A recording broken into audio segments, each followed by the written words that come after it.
la vida y obra del primer juez del pueblo de Israel, el señor Otoniel.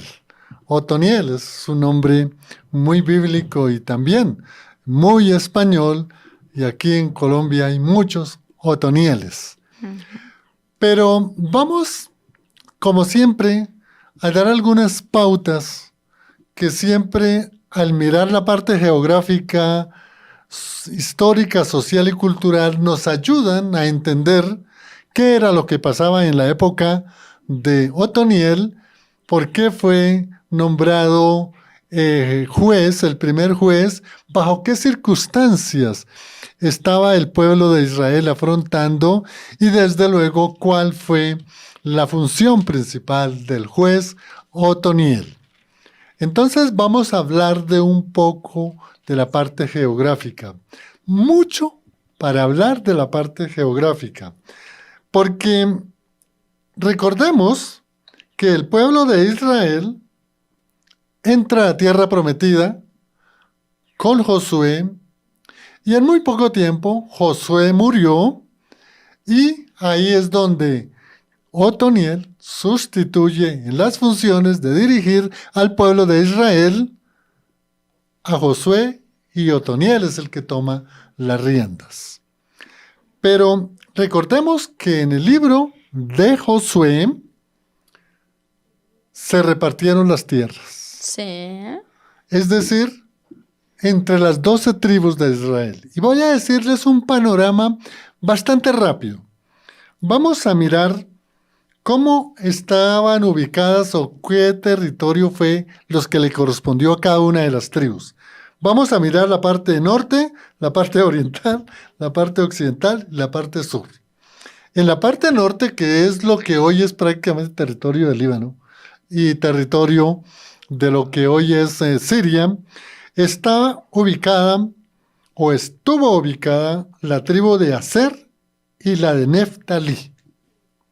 Pero más abajito estaba la de Zabulón y estaba la de Isaacar. Ahora, en el centro, ¿qué tribus estaban ubicadas allí? ¿O qué territorio les correspondió? Les correspondió a Manasés la parte oriental del río Jordán, tanto la parte occidental también. Es decir, la tierra que le correspondió a Manasés fue la más grande. Podríamos indicar que es toda la franja desde el mar de Galilea hasta el mar Muerto. Pero ahí muy cerquita al mar Muerto, es decir, en todo el centro, llamémoslo, donde está precisamente Jerusalén, está la tribu de Dan en la parte occidental, cerca al mar Mediterráneo. Luego sigue hacia la parte oriental la tribu de Efraín. Luego sigue la tribu de Gad. Y ahora miremos la parte sur. La parte sur prácticamente es la que está en las riberas del Mar Muerto, en la parte oriental, y en el mar Mediterráneo, la parte occidental. Entonces, en la parte occidental hay un territorio que son los filisteos, y recordemos que por cuestiones de desobediencia, las tribus o el ejército del pueblo de Israel no pudo lograr sacar a los filisteos. Sí. Y eso es lo que hoy se llama la Franja de Gaza. Pero a continuidad de la franja de lo que es Gaza está la tribu de Judá, que es prácticamente en la parte sur de Jerusalén. Y en la parte oriental del Mar Muerto está la tribu de Rubén. Esto es, digamos, en la parte ya casi sur. Pero bien en la parte sur, está la tribu de Simeón. Todas estas tribus ocuparon los territorios desde el norte de Egipto, es decir, una orientación clara desde el desierto del Sinaí o desde el monte Sinaí hasta prácticamente lo que son hoy Siria o los altos de Siria, muy cerca a los altos del Golán, y lo mismo por el otro lado, hay otro monte que es el monte Hermón. En el centro está pues prácticamente el mar de Galilea, mar Muerto, y en la parte sur está todo lo que es hoy Arabia Saudita o propiamente Jordán. Y desde luego que en la parte oriental, Manasés, Gad y Rubén, que son los que están a la parte oriental del río Jordán, pues casi están colindando con lo que es el río Éufrates, es decir, territorio de lo que hoy es Irak principalmente. Esa es la parte geográfica, considero muy importante. Miremos la parte de la historia. Yo creo que a Otoniel se le conoce, uno, el primer juez del pueblo de Israel. Dos, sustituyó en el gobierno, en la dirección del pueblo de Israel a Josué.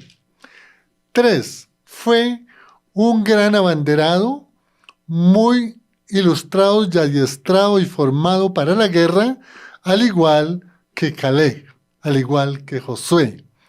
La historia de Otoniel también se caracteriza en su parte, digamos, de recordarlo, es porque el pueblo una vez entró a tierra prometida, desafortunadamente empezó a desobedecer y a desconocer la ley de Dios y se paganizó, es decir, empezaron a vivir las costumbres de los pueblos cananeos, especialmente jebuseos, elamitas, y desde luego todo lo que eran las tribus de los cananeos. Y además, como si fuera poco, abordaron la parte de la idolatría. De ellos tenían dos dioses fundamentales que eran los dioses de Baal, que eran varios, y la parte femenina era la diosa Astarte o Astorge. De tal manera que se identificaron con esos dioses paganos.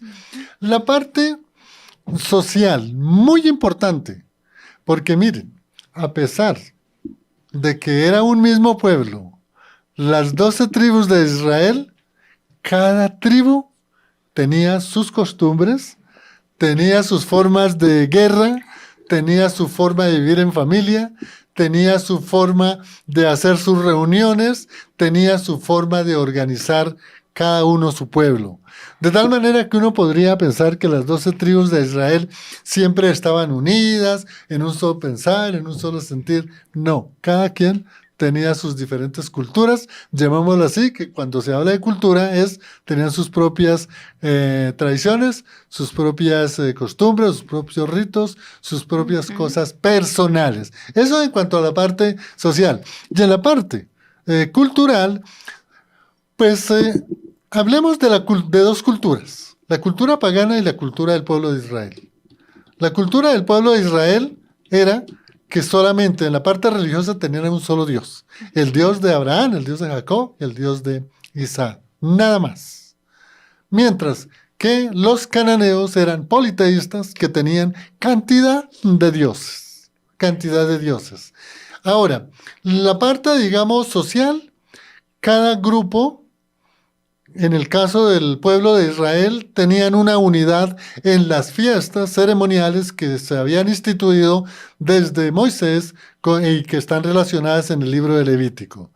El pueblo cananeo sí celebraba fiestas religiosas y sociales, pero eran paganas. Allá existían unas fiestas muy horribles que incluso las relaciones sexuales se tomaban como un rito, como algo religioso, como algo de bien para ese pueblo, todos los pueblos cananeos, de tal manera que las culturas eran muy distintas. El pueblo de Israel era un pueblo pastoril, era un pueblo que vivía en carpas, era un cuerpo nómada, era un cuerpo que no vivía en ciudades amuralladas como sí vivían los otros grupos. De tal manera que en esa parte cultural las diferencias son tremendas. En la parte de la comida también habían diferencias porque el pueblo judío no consumía ciertas carnes de ciertos animales, mientras que los pueblos que estaban en Canaán consumían cualquier clase de carne que se les presentara. Así fue el ambiente geográfico, histórico, social y cultural en donde Otoniel empezó a ejercer lo que se ha llamado la teocracia o primera teocracia del pueblo de Israel, aclarando que teocracia significa el gobierno de Dios. Es decir, teo Dios, cracia gobierno, gobierno de Dios, y que el juez era como el delegado de Dios, el que recibía los mensajes de Dios y luego se los transmitía al pueblo, así como venía en la época patriarcal, así como fue en el liderazgo de José, de Moisés y de Josué. Bueno, Marcelita, ¿qué nos dice más de esas características personales de Otoniel? Sí, bueno, antes de seguir con las características de Otoniel, también quiero pues referirme al texto bíblico donde está relacionada la distribución de las tierras, que tú lo mencionaste allí en el mapa, ¿cierto? Entonces, eso está, ustedes lo pueden leer desde el capítulo 12 del libro de Josué. Pues obviamente, pues siempre leer todo el libro, ¿no? Recordemos que en la semana pasada hablábamos, ya hace algunos días hablamos de todo lo que tiene que ver con la parte del perfil de Josué, todo lo que él hizo, el paso por el Jordán y demás.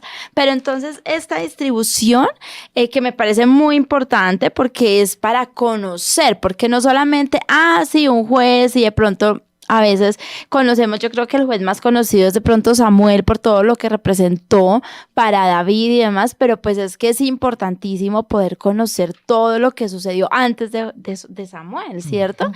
Y que pasaron el río Jordán, como lo vimos en el programa antepasado, las murallas, ¿y qué pasó? Bueno, pues vino la distribución porque pues de todos modos, pues Dios les había dado unas normas, unas reglas al pueblo de Israel a través de Moisés, luego de Josué, para que las cumplieran, y el deseo, por supuesto, de Dios era que el pueblo de Israel, que su pueblo escogido, que había pasado por el desierto y que había llevado a conquistar esa tierra prometida, viviera de acuerdo a las normas que él ya les había entregado en la ley, ¿cierto? En los mandamientos. Ese era el deseo de Dios, que el pueblo lo conociera, que el pueblo se moviera de acuerdo a lo que él ya les había enseñado a través de estos siervos. Entonces, ¿qué pasó? Pues que bueno, vino la distribución de las tierras a las tribus de Judá, pues todas las tribus de Israel, ahí lo encuentran en el capítulo 12 en adelante, ahí dice división de la tierra al este, ahí nos explica tanto al oriente, al occidente, al norte, al sur, explica a quién le correspondió cada tierra en los diferentes puntos cardinales. Entonces todo este capítulo desde el 13 viene pues toda esta distribución, las ordenanzas y demás. Ahí en las Biblias, hay Biblias que tienen el mapa, como ahí está, por ejemplo, aquí está el mapa, entonces ustedes pueden conocer también esa parte. Listo, bueno, entonces viene todo esto, empieza el pueblo de Israel pues allí a tomar posesión, ¿cierto?, de estas tierras. ¿Y qué sucede? Que, mire el versículo que me acabo de encontrar, acá en el capítulo 3 de Jueces, del libro de Jueces, dice: estas pues son las naciones que dejó Jehová para probar con ellas a Israel, a todos aquellos que no habían conocido todas las tierras de Canaán, solamente para que el linaje de los hijos de Israel conociese la guerra, para que la enseñasen a los que antes no la habían conocido.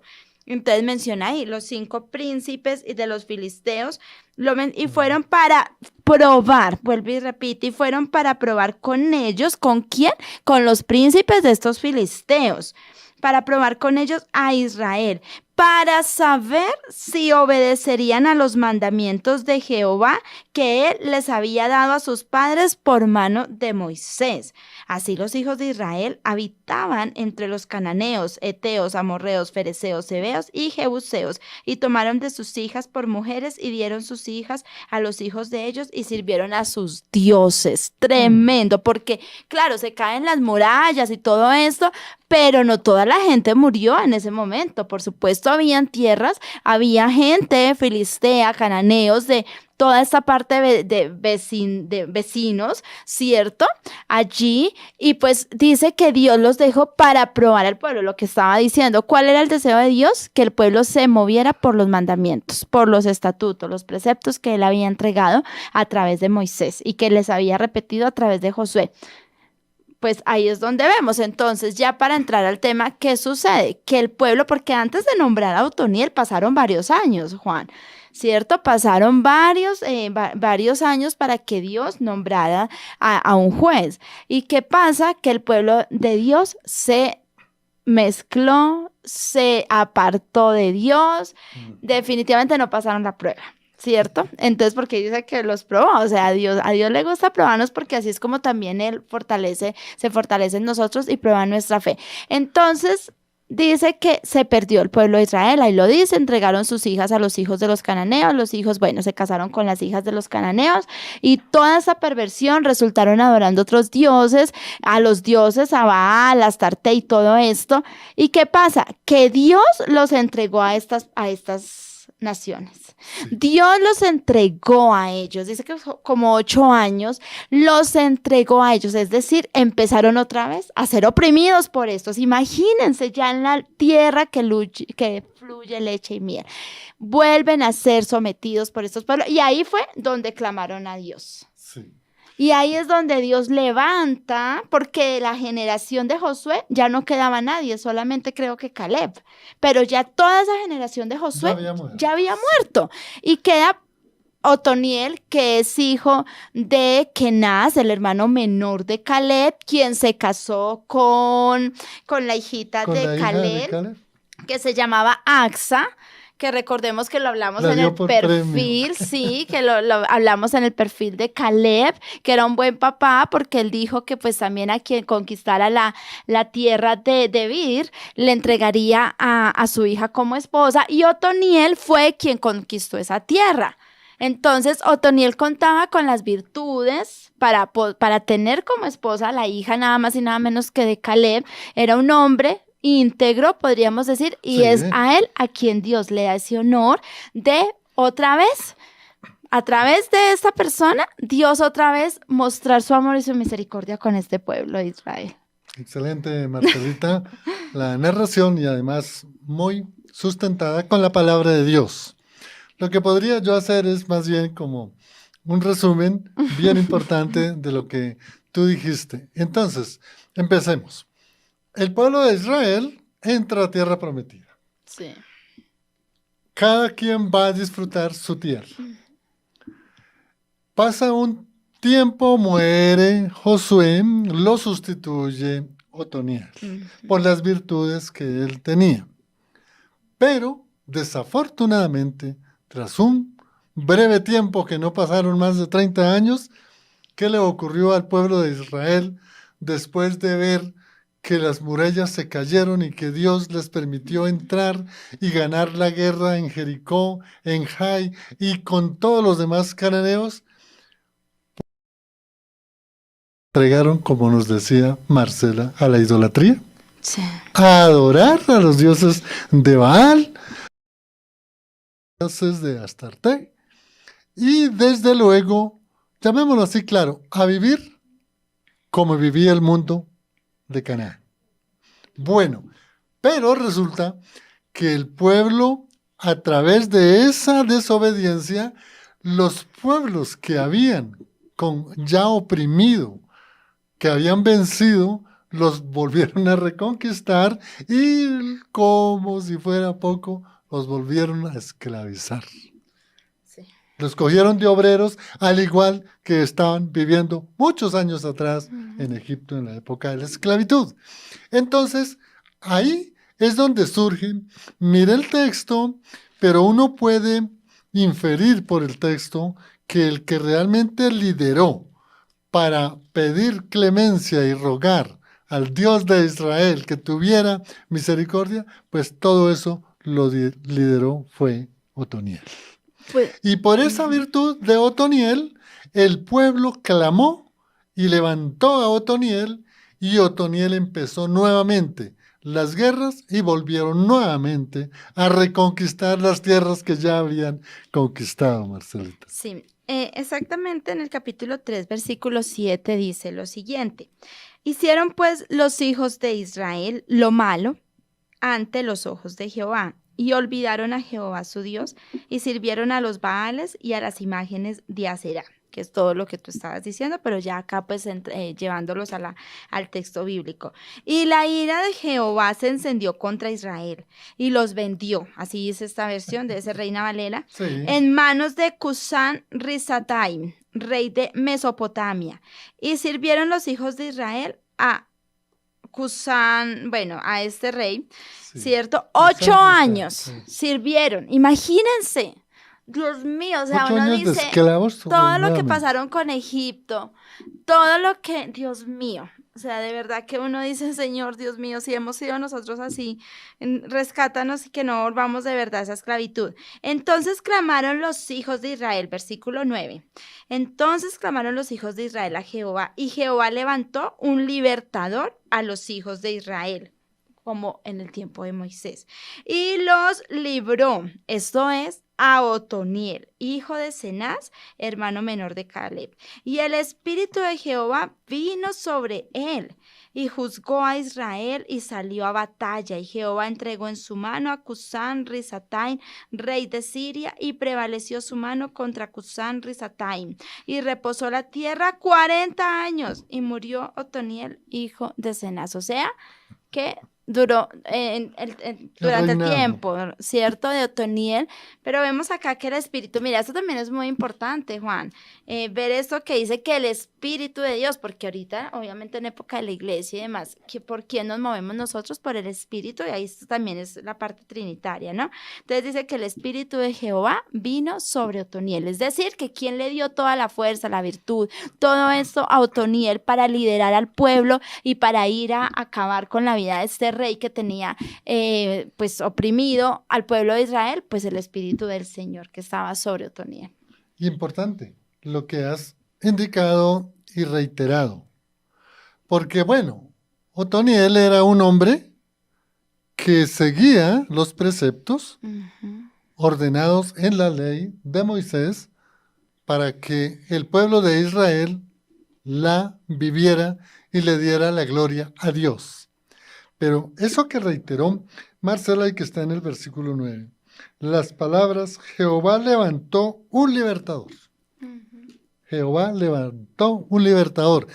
¿Qué quiere decir esto? Que es la misericordia de Dios, desde luego, por la proclama que hizo el pueblo y en cabeza de Otoniel, levantó a ese personaje Otoniel como juez de Israel para que volviera a conquistar las tierras que habían retomado los cananeos y poder vivir, como dice el texto, 40 años en paz y en libertad. Esto es lo más importante que nos deja Otoniel de esa relación que él tenía con Dios. Sí. Dios lo llamó, lo levantó, lo preparó, le organizó lo que tenía que hacer y le dio la gloria en las batallas para que otra vez el pueblo volviera como cuando después habían derribado las murallas del pueblo de Jericó, Jai y otras ciudades más hacia el norte, en donde estaban todos los territorios de la tribu de Judá en libertad, pero que por la idolatría los esclavizaron por más de 8 años y durante 40 años Dios permitió que en el liderazgo de Otoniel como juez, el pueblo pues viviera en libertad y en paz. Digamos que Otoniel fue el fundador de lo que es la teocracia del pueblo de Israel. Teocracia, como dijimos anteriormente, porque gobierna Dios por medio de un juez. Y en la época de la monarquía, gobernó Dios por medio de un rey. Y siguió gobernando por medio de unos reyes del norte y unos reyes del sur. Y después viene ese periodo intertestamentario, viene el periodo de la iglesia y ya sabemos que el gobierno ya no está ni en cabeza de un juez, ni en cabeza de un monarca o de un rey, sino el gobierno está en cabeza de nuestro Señor Jesucristo. Ahora, vamos... Me dejaste con la respiración corta. Ahora, vamos a hacer algunas conclusiones de las calidades y cualidades realmente de Otoniel. En primer lugar, fue un hombre de obediencia a las promesas que Dios había entregado a sus antepasados, especialmente a Abraham, Isaac y Jacob. En otras palabras, Otoniel conocía muy bien las promesas dadas y además conocía la ley que había escrito Moisés. Tenía muy claro. Segundo, el pueblo cayó en pecado, se paganizó, se volvió idólatra. Pero mire el amor de Dios por su pueblo. Sí. El amor de Dios por su pueblo solo lo dejó en esclavitud. Lo hubiese podido dejar muchos más años, otros 430 años como en Egipto, pero solamente 8 años. Y dice el texto que realmente el pueblo proclamó en ver su desdicha otra vez esclavizados. Y el Señor levanta a Otoniel. Y Otoniel, gran líder, firme en las promesas de Dios, firme en la ley de Dios, exhortó, animó a las 12 tribus para que se unieran y pudieran nuevamente recuperar los terrenos que se habían perdido.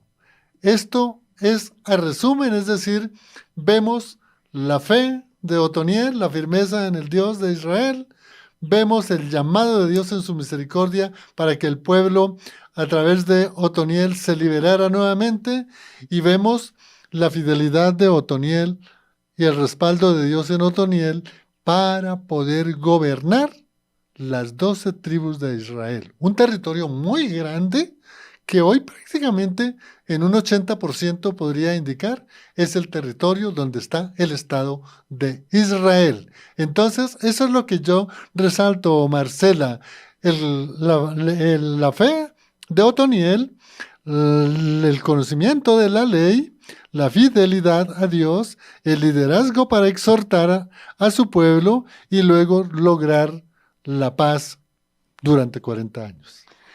Sí, sin duda, tuvo que ser un hombre con todas estas características y pues también me parece importante para los oyentes que es, digamos que juez en el contexto bíblico y que Dios quería para ellos era un libertador, ¿sí? Lo que traduce es un libertador o un salvador para el pueblo. Así que digamos que este juez, estos jueces que Dios levantó en cabeza, pues digamos el primero, Otoniel, fue también más que de pronto, no tanto como un juez ahorita como los que conocemos, ¿cierto? Sino que fue un juez más para dirigir al pueblo del Señor, para conducirlo a que viviese de acuerdo a los mandamientos, a todas las enseñanzas que habían recibido de parte de Moisés y luego con Josué, pero pues con Moisés porque fue a él a quien se las entregó. Entonces era, pues yo creería y me atrevería, no sé, y me disculpan los eruditos, pero es como un pastor ahora, porque el pastor o los maestros son los que pues precisamente conducen al pueblo de Dios, usted y yo que pertenecemos a una iglesia, que estamos yendo, que decimos que amamos a Dios y que Él es nuestro todo, pues el pastor es el que nos conduce para que nosotros vivamos de acuerdo a la ley del Señor, ¿cierto? A los principios bíblicos. Entonces creería yo que de pronto también como para sacar al oyente que de pronto tengan su idea, que lo esté asimilando a los jueces de hoy en día, Juan. Sí, y está muy bien, Marcela. Hablábamos de la teocracia, ¿no? Sí. Una teocracia es una forma de gobernar un pueblo. Uh-huh. Y las teocracias tienen una característica, es que no hay división de poderes como existe en el caso de Colombia, que está el presidente que maneja los asuntos de gobierno, Sí. está un congreso que es la que elabora las leyes y está una rama judicial que es donde están los jueces. Entonces, lo que tú decías es muy importante, Marcela, porque muchas veces nos podemos confundir con lo que podría ser un juez en la época de Otoniel. Entonces, juez para la época de Otoniel era simple y llanamente un delegado de Dios para gobernar a su pueblo de Israel, pero en la forma de teocracia, es decir, que el juez no solamente administraba la justicia, sino que también él gobernaba, y gobernaba las 12 tribus en unidad, y también él, con fundamento en la ley de Moisés, tanto la ley civil como la ley divina, los 10 mandamientos, y la ley ceremonial, él tenía a su cargo que se cumpliera dentro del pueblo de Israel. De tal manera que sí había una función muy clara de Otoniel que asumía la administración de justicia, pero como era un sistema teocrático, también asumía la dirección del gobierno civil, la dirección del gran general para las batallas, la dirección de todos los asuntos que ocurrían dentro del seno de cada tribu, todos los diferentes conflictos. Entonces no olvidemos que juez en el cargo de Otoniel era un delegado de Dios que se llamaba juez. Después se llamó monarca o rey. Y en la época de la iglesia está a la cabeza Cristo de la iglesia, pero lo que muy bien dijo Marcelita, está todo el sistema pastoral, que son aquellos llamados por Dios para proclamar el evangelio, alimentar el rebaño de la palabra de Dios. Ojalá haya quedado bien esta parte clara, lo que es un juez que gobernaba en todas las áreas y que era porque era una teocracia. Hoy en Colombia existe la democracia. Teo significa Dios, cracia gobierno. Y democracia, demo significa pueblo y cracia gobierno. O sea que la teocracia es el gobierno de Dios y la democracia es el gobierno del pueblo. Marcela. Así es, entonces yo creo que pues acá es súper importante esto para poder comprender toda esta labor tan importante que Dios siempre ha levantado, como lo dice el texto, ahí lo dice, libertador y en cada época, ¿cierto? Ujú. Y mira que también esto, Juan, yo mientras tú hablabas lo traía también pues como la teofanía, ¿no? Como pues Jesús iba a ser nuestro ya máximo libertador, porque ellos eran libertadores del pueblo de Israel que Dios levantó para liberarlos de la opresión de estos pueblos por causa de sus mismos pecados, porque a veces decimos, no, es que Dios esto, pero pues, o sea, Dios les dio a ellos todos los mandamientos y todo, o sea, todo, o sea, todo se los dio para que ellos se comportaran, todas las normas ceremoniales, las leyes, no maten, no roben, no codicien, sí, y les dio todas las instrucciones. Entonces, aquí en esta parte me parece tan bonito como Dios, en medio de todas estas personas que habían, siempre había alguien que guardaba en su corazón las enseñanzas, alguien que Dios veía que podía cumplir, no porque fuese perfecto, porque seguramente pues acá la Biblia habla muy poquito de Otoniel, solamente estos que 3, 4 versículos que están ahí, entonces ahí en el capítulo 3 de Jueces, pero o sea, seguramente Dios vio en Otoniel lo suficiente para poder capacitarlo y poner su espíritu en él para llevar y conducir al pueblo de Israel a esta libertad durante 40 años, bueno, 39, 40 años, y lo triste es que muere Otoniel y otra vez el pueblo se desvía, otra vez, y otra vez, entonces Dios levanta otro, y pues me imagino que vamos a hablar, no sé cuál vamos a hablar en el próximo, pero es eso, es dejarlos como con esa inquietud a ustedes los oyentes, de que Dios en cada época levanta hombres y mujeres Ujú. Y pues yo sé que esto sería para la conclusión, pero bueno, la voy a decir de una vez. Y entonces decimos, Dios mío, o sea, ¿qué estamos haciendo nosotros también para que cuando esté el pueblo, esté este mundo tan caído, tan pervertido, que vean nosotros también, ¿cierto? Como esa virtud, ese deseo de buscar de Él para poder llevar al pueblo del Señor a que volvamos a la senda, que volvamos al camino de Dios, que no nos apartemos y que no adoremos, porque yo no sé si en algún momento tú hablaste de quién es Baal, quién es Asterat, pero pues es que es tremendo, porque Horrible. eso lo podemos ver ahora. Por ejemplo, Baal, ¿qué significa amo o señor? Ujú. Imagínate, si el pueblo de Israel estaba adorando a Baal, le estaba diciendo a Dios, no, qué pena, pero usted no es mi señor. No es Ujú. usted, es este ídolo. ¿Ah? Imagínate, era Tremendo. amo y señor, supremo de los cananeos, controlaba las tormentas y las lluvias y tenía poder especial sobre la fertilidad de la tierra. A él se le rendía culto por medio de rituales sexuales, como lo dijiste tú al principio, para pedirle éxito en las cosechas. Tremendo. Y qué bueno. Tiene también ahí El de Astarte, a sí. la consorte. Dice, Estarte. representaba el culto a la madre naturaleza. No podemos ir tan lejos. Ahorita mucha gente vive adorando a la madre naturaleza y haciendo un montón de rituales Adoran a tremendos. la creación y no al Exacto, creador. dice, entonces, madre en naturaleza, a la vida y a la fertilidad, así como la exaltación del amor y los placeres carnales. Con el tiempo se tornó en diosa de la guerra y recibía cultos sanguinarios de sus devotos. Se le solía representar desnuda o apenas cubierta con velos de pie sobre un león. Ahora uno ve a las muchachas, no les importa salir con ahí a medio brasier, mostrando todo. Entonces, realmente podemos ver que estos dioses están gobernando todavía. Y muchos, tristemente muchos del pueblo, inclusive de Dios, y hablando de iglesia, pues están rindiendo culto a estos dioses. Sí. Y Marcela, tú has tocado un tema, en primer lugar, real, que hoy presenta o se sigue presentando en el mundo.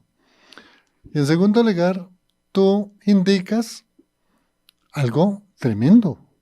Es cómo el pueblo, después de ver esas proezas tan grandes, que no tuvieron sino que simplemente dar unas vueltas para que se cayeran los muros y entrar a tierra prometida con todas las bendiciones que habían y con todas las otras ciudades que destruyeron, y ellos en muy poco tiempo pues se identifican más con los placeres de los cananeos que no con las proezas y grandezas de Dios.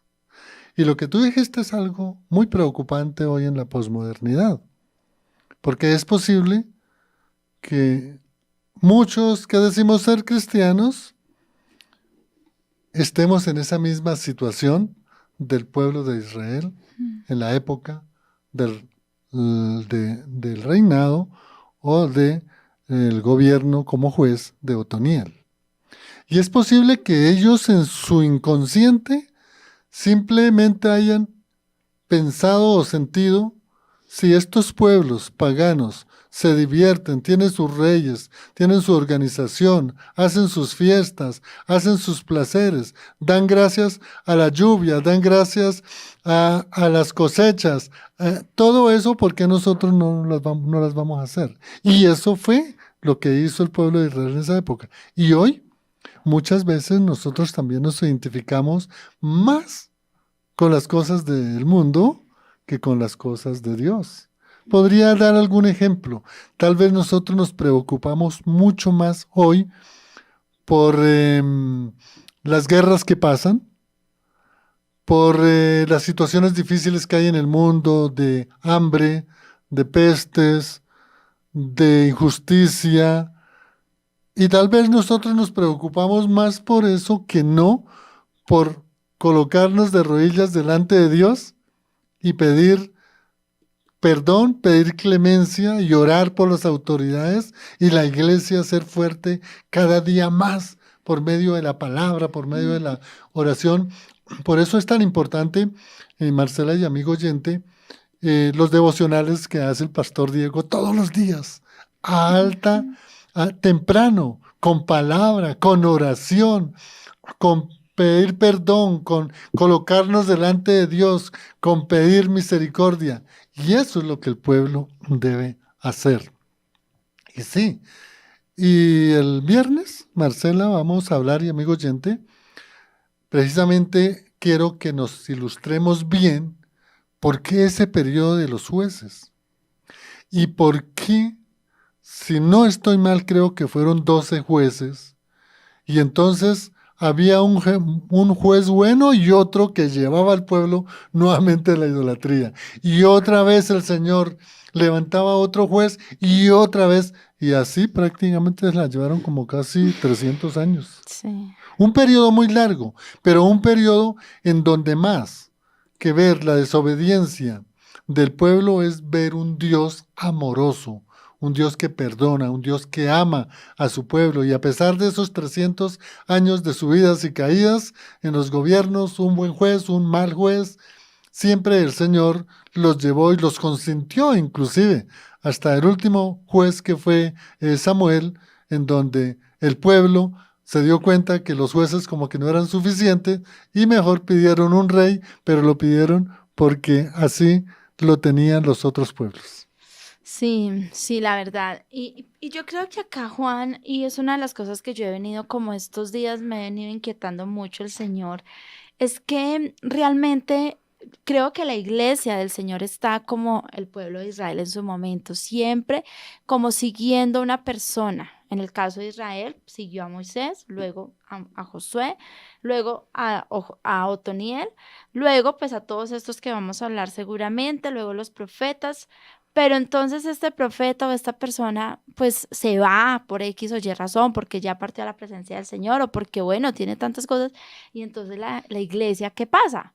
O en ese caso, como sucedía con el pueblo de Israel, entonces buscaban a ese Dios, o sea, quiere decir que no seguían al Dios realmente de la Biblia, como lo escuchaba en un short de Paul Washer que día, o sea, realmente sí somos conscientes a qué Dios estamos adorando, a qué Dios le estamos cantando, a qué Dios estamos siguiendo, porque ahorita, como lo decía, el pastor, o sea, en ese momento, los jueces, los profetas fueron esos libertadores que Dios levantó para rescatar al pueblo y conducirlo por sus preceptos, lo mismo que hace ahora un pastor, que hace ahora un líder, pero ellos son solamente instrumentos de Dios. Entonces, acá en lo último que tú estabas diciendo, ¿sabes? Pensaba, yo decía, si usted, ese pastor y ese líder, lo está llevando a ver a Dios, a depender de Dios, siga ahí. Pero si usted, ese pastor o ese líder que usted tiene, como pasó con los jueces, que uno era bueno, el otro malo y los conducía a pecar y a adorar. Si usted tiene un pastor, un líder que lo está llevando es a adorarlo a él, a estar dependiente de él, que es que pastor, que es que no sé qué, que mire, no, o sea, mejor dicho, pues evalúese. Porque es que el pastor o el líder tenemos que conducirlos a los discípulos es a ver a Dios, a seguir a Dios y a derribar todos esos ídolos también y que también lo confronte y le diga, mijita, mijito, usted como que está adorando a él o a Astarte, ¿cierto? Entonces también como que lo lleve a esa madurez, creo yo, en estas ya aplicaciones de lo que podríamos, digamos, asimilar el papel de los jueces en esta época allí en el pueblo de Israel. Sí, Marcela, vamos a revisar las comunicaciones de nuestros amigos. En mi WhatsApp hay 3 comunicados. Hay uno de Carmenza Torres desde Sogamoso. Y dice, no había entendido qué era eso de los jueces. ¿Ve? Ella dice que ella creía que eran como los jueces de hoy. No, sí, ves qué importante haber aclarado Bueno, eso. está también Lupercio, es un pastor de Morales Cauca. Él dice, hermano Juan, hermana Marcela, ayer estuvimos escuchando el programa de la sola escritura y lo compartí por mi emisora, de una emisora online para Online. su comunidad.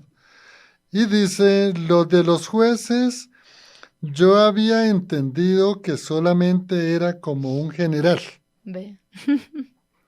que dirigía la guerra, ¿no? Ujú. Y hay otra hermana allí de Tabio Cundinamarca, escribe a mi WhatsApp y dice, gracias por la enseñanza, yo pensé que los jueces eran como hoy los magistrados. Ujú. Bueno, ¿qué tenemos ahí en Bueno, YouTube? tenemos acá en YouTube, no tenemos, bueno, hay usuarios, pero pues no han dejado mensajes. Y en Facebook tenemos a Janet Ramírez, Blanca Amparo Nope, Jorge Wilson Morales, Luz Fanny Aguilar, Estela Cano. En nuestra línea WhatsApp está Auri Estela, listo. También está Claudia Reina.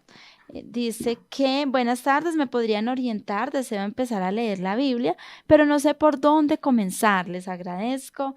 Bendiciones. Ya le contestamos. Tenemos un número terminado en 99. También a Nidia Daza. Y bueno, ¿qué le podemos decir? Estos días precisamente yo le hacía a Juan esa pregunta. ¿Qué libro le podemos recomendar a una persona que hasta ahorita está empezando en los caminos de Dios? Pues voy a recomendarle el mismo consejo que me dio mi profesor de teología básica en la Facultad de Teología. Y él nos dijo que lo que teníamos que leer primero, era precisamente el libro de Hechos de los Apóstoles, que era la historia. Mm. Y que después podíamos leer las cartas de Juan y las cartas a Timoteo. Y que después de que ya leyéramos eso, pudiéramos leer ya los evangelios de Marcos, que es el más corto, el más conciso. Pero otro profesor nos indicó que empezáramos primero por el libro, por el Evangelio de Marcos. De Marcos. Y que después estudiáramos el libro antes de estudiar los romanos, los Gálatas. Que porque los Gálatas era un resumen del libro de Romanos. Y que después vea las diferentes, el libro a los hebreos. Bueno, y tienen igual súper recomendado que sigan el devocional del Pastor Diego, sus enseñanzas, también este programa El Impulso que la verdad también nos enseñan muchísimo en la parte doctrinal, porque yo creo que también es eso, ¿no? Es poder formarlos como pasó con el eunuco, ¿no? Cuando se encontró con Felipe estaba leyendo pues la Torá, la parte de Isaías y decía, pues que no entiendo, ¿cierto? Entonces es necesario, es que el Señor dice que debemos escudriñar las Escrituras y mira esto qué importante, no sé, acá encuentro un artículo, me parece muy importante, dice que los jueces menores ejercían la judicatura en sus tribus y tal vez poseían otros digamos, como funciones de gobierno.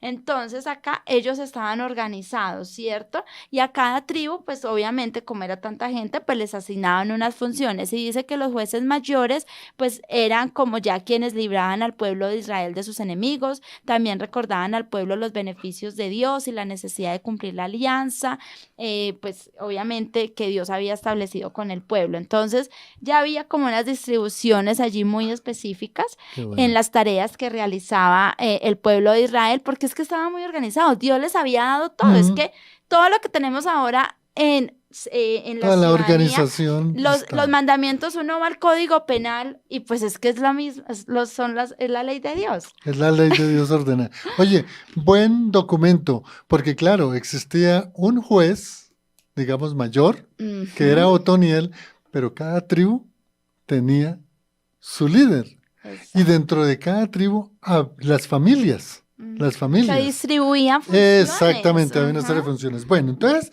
lo que yo podría compartirles de este mensaje de Otoniel son unos 4 aspectos. En primer lugar, es que Dios, en su misericordia y amor, levanta a hombres probos, los capacita, les da unas funciones y ellos, como son temerosos de Dios, conocen la ley de Dios, entonces la cumplen y fue lo que hizo Otoniel. Segundo, el pueblo de Israel, al igual que nosotros hoy, somos muy susceptibles a estar como compaginando, como allá, querendones con el mundo, porque es nuestra naturaleza pecaminosa. Entonces, para eso hay que ir a la palabra de Dios diariamente, la oración y la alabanza a Dios. Eso fue lo que hizo Otoniel, volver nuevamente a reunir a las 12 tribus para que volvieran nuevamente a tener al único Dios verdadero para su pueblo, que era el Dios de Israel. En tercer lugar, miremos para nuestra vida. Pues si nosotros leemos puntualmente la vida de todos estos jueces, que vamos a examinar algunos, y leemos todo el libro de los jueces, vemos que todo era una continuidad de ciclos, una subida, una bajada, otra subida y otra bajada, y ahí duraron 300 años. Pero siempre el amor de Dios permaneció y siempre el remanente fijo para continuar después del periodo de los jueces, empezar con lo que es la monarquía del pueblo de Israel, o ya con los reyes, que fue Saúl, que fue David y fue Salomón, y después durante muchos años el reino dividido, el reino del norte y el reino del sur. Entonces, conclusión, importante nosotros siempre estar con nuestra mente, con nuestro corazón, delante de Dios, alimentándonos con la palabra que está muy bien clara en las Sagradas Escrituras. Bueno, no, para terminar, pues decirles que obviamente honremos a nuestros líderes, a nuestros pastores, pero vayamos a la palabra, escudriñemos, tenemos al Espíritu del Señor. Él nos dejó al Espíritu Santo. Él no dijo, bueno, y queda Lucas. Bueno, Lucas no era discípulo, ¿cierto? Y queda Juana y queda Pedro. No, él dijo, les dejaré al Espíritu Santo. Él los guiará. Ahí lo dice en la palabra. Entonces, vayamos a la palabra, amemos a nuestros pastores, oremos por ellos, sí, y crezcamos para que más personas lleguen a los pies del Señor, y para que podamos también ayudar a los pastores, porque a veces no alcanzan con tanto, y pongamos la mirada en nuestro Señor para que no nos desviemos tan fácilmente de los caminos de Dios. Buen consejo, orar por nuestros amados pastores. Bueno, gracias por la sintonía. En el Control Master, Tanis. Qué buena compañía con Marcelita y buena exposición. Y les habló Juan de Jesús Sánchez en El Impulso por Fuego AM. Bendiciones y hasta otra oportunidad. Bendiciones.